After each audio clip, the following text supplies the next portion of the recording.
1988. Mother and daughter abducted by aliens. The date was March 30th, 1988 at 5:25 hours. The place was in Birmingham, United Kingdom. This is a tale of a mother and daughter being abducted by aliens in the early hours of March 30th, 1988. The pair were taken aboard a UFO and experimented on. This is a rare account of a mother and daughter alien abduction. The abduction accounts are exceptionally detailed, and it contains some unusual and perhaps fundamentally important aspects. The witnesses were Claire and Barbara, who advised. It was the 30th of March, 1988. I was 45 years old at the time, and my daughter was 24. It was 5:25 a.m. when we left my house in Birmingham to go to work at a nearby mill. It was a dark morning, and as usual, we took a shortcut down some nearby alleys to get to the mill, which was about 15 minutes away. We had taken this route many times without any problems, but on this morning, we heard a strange distant humming sound, but didn't take much notice of it, only to comment that it was unusual at that time of day. Suddenly, we were both startled by a light which was shining down on us from above. It was like somebody shining a bright torch. We both stopped and looked up and became frightened as the light was getting larger and larger until it was directly over our heads. I remember holding my daughter's hand and then starting to feel dizzy. The next thing I remember was walking along the alley with my daughter, but something was wrong. We were both in a daze and both walking erratically because we were dizzy. My daughter was wearing a leather coat, which was dry when we set off, but now it was wet, yet it hadn't been raining. We felt very strange, and when we eventually reached the mill gates, we were confronted by the security guard, who commented that we were very late for work. I don't remember much about that day, neither does my daughter. Since that time, we have always been apprehensive about going to work in the morning. The woman, who was called Claire, and her daughter, Barbara, felt that something had happened to them that morning. Further questioning revealed that both women suffered from a form of sunburn on their faces and arms after the incident. They also suffered from nosebleeds and a strange navel discharge. Barbara stated that a small patch of hair was missing at the nape of her neck. The women agreed to undergo hypnotic regression. Arrangements were made for this to take place on the 12th of March, 1994. It was decided that Claire would be regressed first. This was conducted out of sight and sound of her daughter. Under hypnosis, she was taken back to the morning of the incident. She was invited to remember all the events of that day from that point, and then left to tell her own story. We have closed the door and are walking down the street, not in any hurry. We have plenty of time. It's dark and quiet, and we are talking about everyday family matters. We are turning into a narrow alley. It's our shortcut to work. I can hear our footsteps as we walk. I can hear another sound. It's strange. Never heard it before. It's like a low humming sound, seems to be above us. There's a light in the air. It's like a torch, shining down on me. It's getting bigger. We're frightened, holding each other's hand. I feel strange. The light is now below us. We're looking down on the light. There's a moon above us. We're moving towards it. There now followed a long pause, and she started to talk again. She had a bewildered expression on her face. Where am I? A room. It's all white. Everything is white. It seems to have a window all the way around it. I'm laying on a table. Can't move. I've got no clothes on. There's a netting cloth over my legs. It feels wet. I can see Barbara. She's laying on a table next to me. She has no clothes on. There's netting over her legs as well. What are they doing? At this point I asked her, what is who doing? She answered, the little men. I asked her to tell us what they looked like, and she said, they're strange, only small. They've got tiny ears and big black eyes. They're very thin. They've got 3 very long fingers. Questions were then raised over the figure's clothing. They're not wearing any clothes, and their skin is white. There's some around my table. and some around Barbara's. Now she started to show fear in her face and said, "They're touching my stomach. They feel cold. They're looking at my hands and feet. They've got a long glass tube. It's only thin. They seem to be pushing it into my stomach, through my navel." I asked her if she was feeling any pain, and she replied, "No, but they have left the tube sticking out. They are now looking at my hair. It feels as though they are pulling it. They have gone back to my stomach. They are pulling the tube out. It's got fluid in it. I think they are taking eggs from me." Claire started to show anxiety for her daughter, saying things like, "Please don't hurt her." She went on to reveal that the small figures placed a cup-shaped object over her head.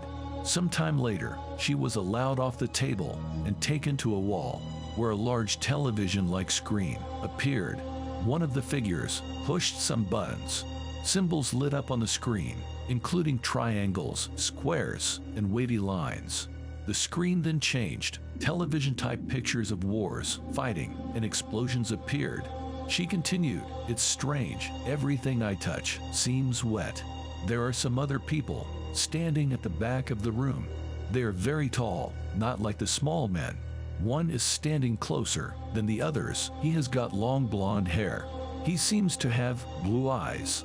He is wearing a silver suit with a blue badge on the left of his chest. The badge is a circle with a triangle next to it, with two zigzag lines next to the triangle." After this, she was allowed to put her clothes back on and began to feel dizzy and disoriented. She suddenly found herself back in the alley with her daughter, who looked dazed. She grasped her leather coat and asked, "How has my coat got wet?" They continued their short journey to work. Neither person had many memories of the rest of the day, but Claire said, "It was as if we were working in a daze." They noticed what appeared to be sunburn on their faces and other spots which had not been covered by clothing. Claire was eventually brought out of her hypnotic state and taken to another room to rest. Barbara was now brought to the room and put into a hypnotic state, taken back to the date of the incident, to the point where she and her mother were leaving home to go to work. At this stage, she was asked to recall the events of the day. Barbara related how they left home in the dark to walk to work. In the alley, they heard the strange sound.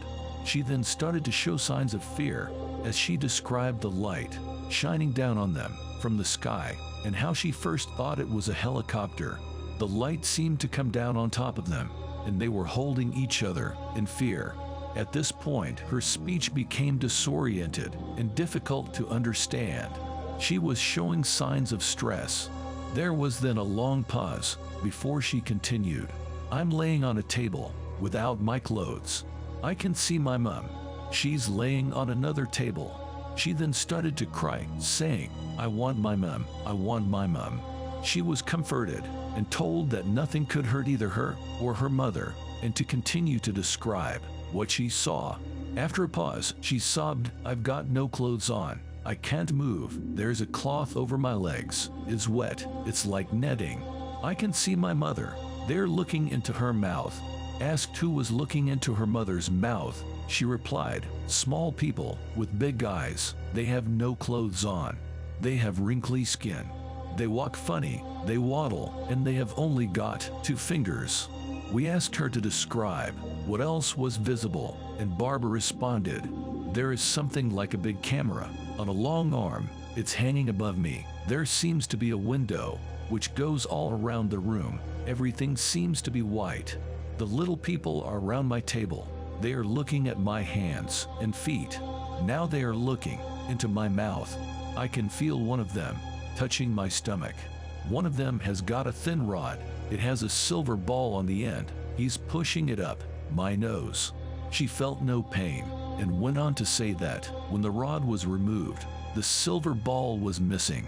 Other statements soon followed. "They are placing an object like a piece of wire into my ear. I can feel them moving it about. They've now taken it out. I can hear a whistling sound in my ear. They are now touching my stomach. One of them has got a glass tube. He's pushing it into my stomach, near my navel." She was showing signs of anxiety but we quickly comforted her and told Barbara that nothing could hurt her. They're pulling the tube out of my stomach.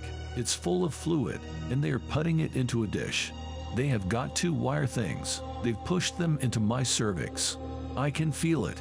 They've removed the wires. There's something on the end of them, and they're putting it into a dish. They have got something like a very large glass cup. They're putting it over my head.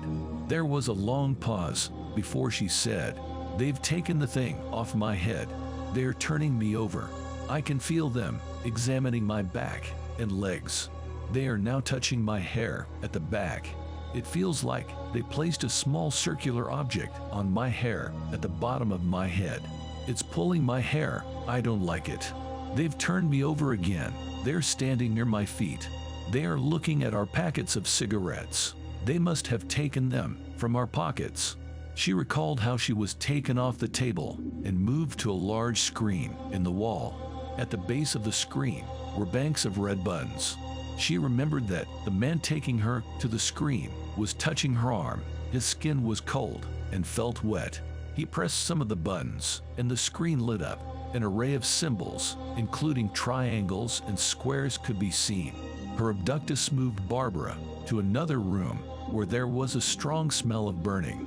She was shown some small biscuit-like objects, which were apparently food. The creatures asked her to take one, and accordingly, put a small piece in her mouth. The biscuit tasted horrible, and she soon spat it out. Following this incident, she was then taken back to the original room, where she saw her mother, now dressed, standing beside a very tall, beautiful woman who had long blonde hair and blue eyes. She smiled. The figure appeared to be wearing a type of silver-colored suit. A blue badge with a triangular and circular insignia was positioned on the left of her chest. After dressing, Barbara was handed back her leather coat. One of the little figures kept rubbing it in his face, as if feeling the texture. After feeling dizzy, she recalled being back in the alley with her mother. Source: ancientnightsc.tripod.com. My take: it is very unusual for more than one person to be abducted at the same time. I am not sure why they would make up this fantastic tale, as there was nothing to gain but ridicule. Why were the Nordic aliens working with the Greys?